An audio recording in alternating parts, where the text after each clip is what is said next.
This morning in the Modern Parent, summertime and the living's easy. School's out, and I bet your kids don't even want to think about homework or worksheets or any of that. But there are creative ways to keep the learning going throughout the summer season.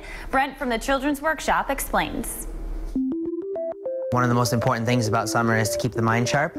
But kids may not think so. Summer for them is absolutely a time to relax. So one of the things that we do in the field in the summer is a sort of indirect learning style.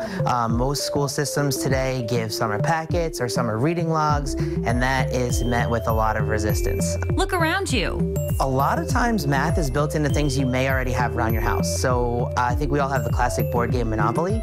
I think my grandmother had that around in her house when I was a kid. So just rolling the dice teaches kids how to count.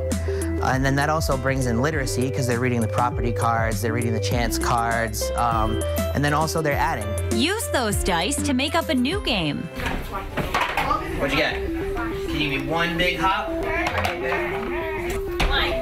3, 4, 5. The beanbag game is great because it hits all different levels of kids. So if you have a 6-year-old who's just learning how to count from 1 to 10, you had a 100, 200, and 300 denominations. So they can add those up to get to a certain amount, and that's very simple math for them. Wow! So what'd you get? First try! 100 plus 200, 300 points.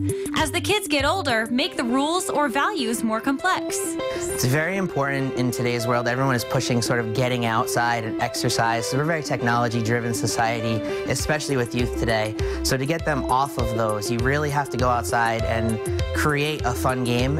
And a lot of times that can involve anything from playing horse outside. I know when I was a kid, we used to shoot baskets outside and we do trick shots. And so if you're trying to build the vocabulary of, your children, you can pick a more complex word or a higher word and use that. Even 30 minutes a day can help. So indirect learning style would give them something more like games or activities where they think they're playing and having a good time, but at the same time they're learning. So we're not quite tricking them, but we're giving them an indirect style of keeping their mind sharp. See, learning can be fun. If you have any fun ways of indirect learning that you'd like to share, post them on our social media pages. And don't forget to go to the Modern Parent channel on Roadshow.com for even more information from the Children's Workshop.